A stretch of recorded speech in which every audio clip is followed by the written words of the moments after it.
Moody Gardens is proudly hosting the Fly Fishing Film Festival. It's happening Friday, April 11th through Sunday, April 13th. This will be the fourth year for the event on the island.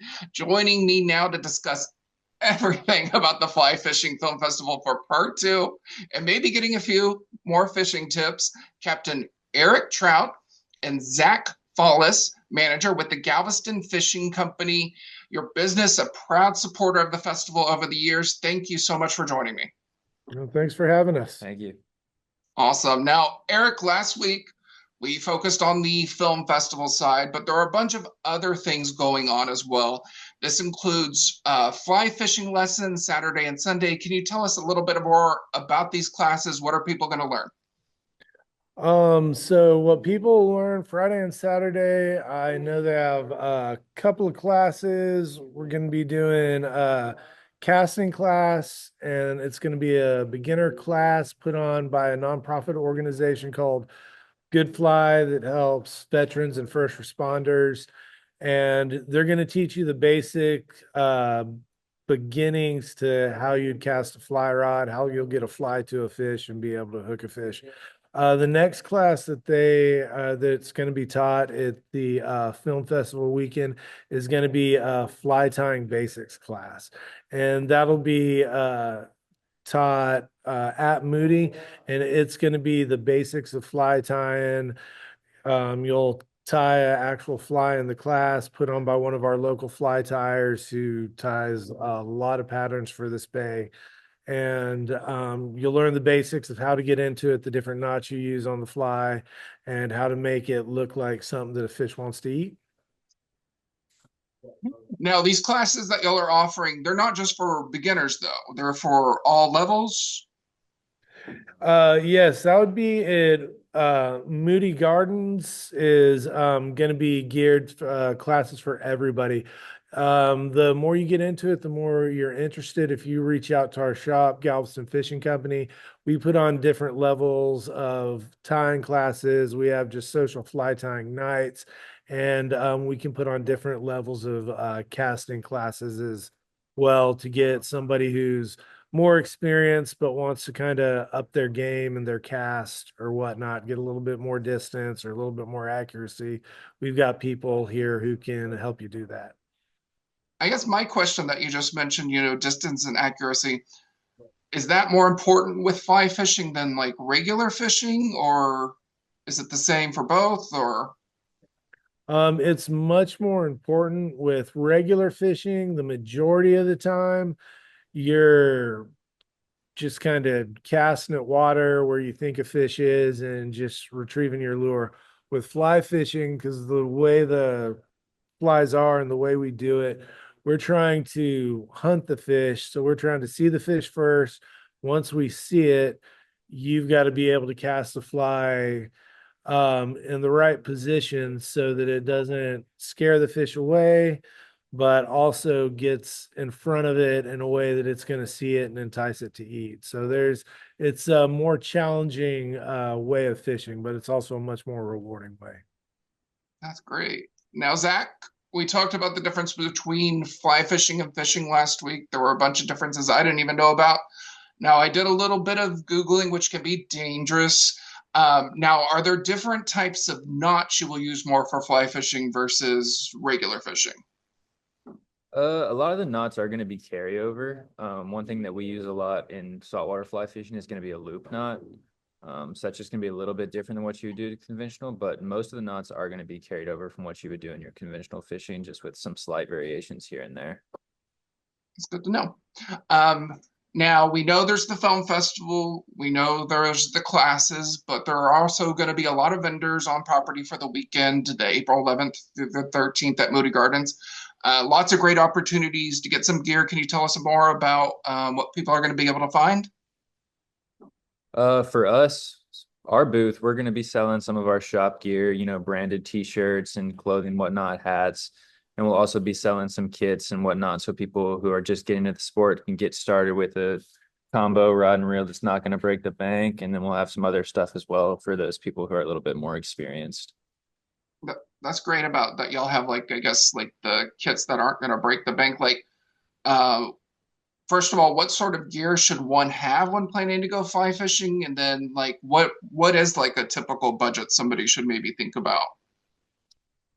So it just really varies on what you're going to be doing. If you're going to be fishing freshwater versus saltwater, you're going to be using a little bit different gear. For freshwater, you're going to be using a lot of 4, 5, 6 weights. Here in the salt, our standard is going to be 8.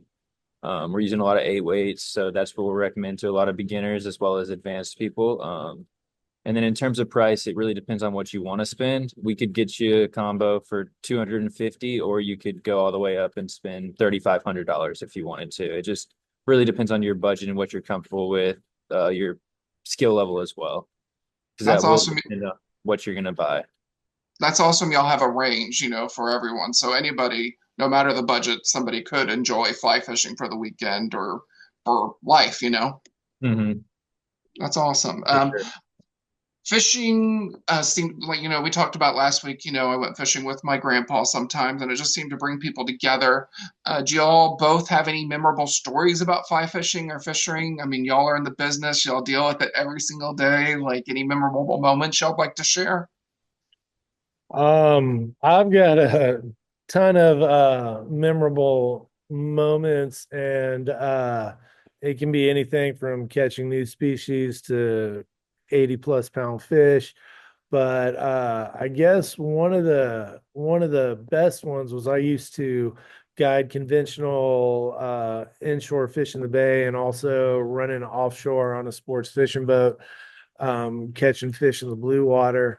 And I'd done it my whole life, and I'd done it so much that it got to where it was a lot of the excitement had worn off. And then when I started fly fishing, I kind of picked it up on a whim, started tying my own flies and fished for a long time before catching everything. But then when I caught my first fish, which was just a small needlefish in the bay, um, the rush I got from that was like being a kid again. And that's never gone away since I've started it. So that's what I try to tell people just getting into the sport is the excitement after putting in the work and learning how to do it is just, yeah, it's like being a kid again.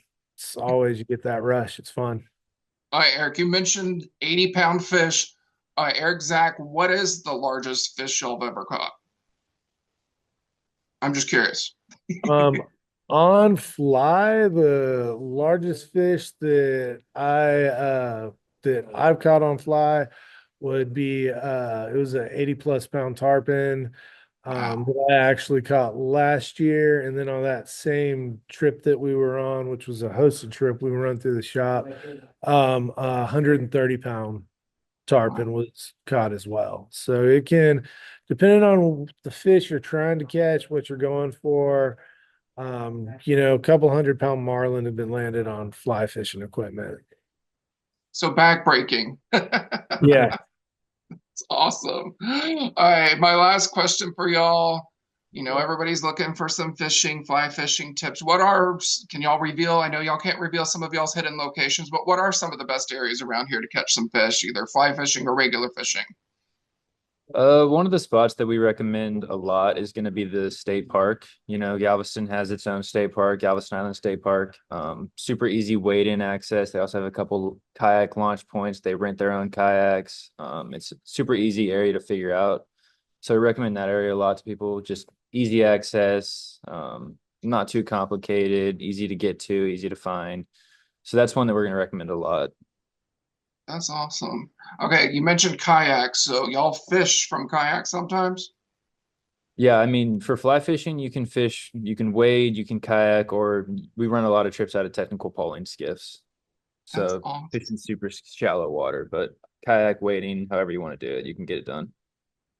Very cool. Well, thank you both, Captain Eric Trout and Zach Follis, manager at the Galveston Fishing Company, for taking the time to chat. Where can those watching get more information about the Galveston Fishing Company? You can go to www.galvestonfishingcompany.com and pretty much find out anything you need to know from our website. Or if you'd rather get our phone number and give us a call, we're happy to talk to anybody about fly fishing, what's happening on the bay, and what we can do to help out. I have one last question, Captain Eric. Like, some people get up super early for fishing. Like, what is the best time to go fish, like fly fishing, would you say? Is it early at the crack of dawn, or That's actually one of the beauties about fly fishing is where we're fishing, there's a lot of factors that go into it, what the fish are doing, the time of the year, etc. But what we're doing is for us to be successful, we really need some sunlight because we're looking for the fish and trying to see that, and the light helps us. So comparatively, like when I used to run offshore trips, we're not getting up at 3 and 4 in the morning like we used to do. We're usually getting up a little bit more reasonable, 6:30, 7:30, and getting out there when there's a little bit of sun and we can get it done. that sounds much better. Yeah. Thank y'all both again. Again, the Fly Fishing Film Festival is happening Friday, April 11th through Sunday, April 13th, right here at Moody Gardens. You can buy tickets right now on our website, moodygardens.org. I also want to mention that the Moody Gardens Hotel has a few packages left for the weekend. They start at just $289 a night. It includes 2 film festival tickets for either Friday or Saturday, 2 raffle tickets, 2 tickets to the aquarium and rainforest pyramid, plus a $40 breakfast credit. So that's a lot of value. I could keep going, but I can't. So especially if you don't want to have to drive back and forth from the event. To find out more about those hotel packages, just head to moodygardens.org. Thank you folks so much for tuning in. Have a great day.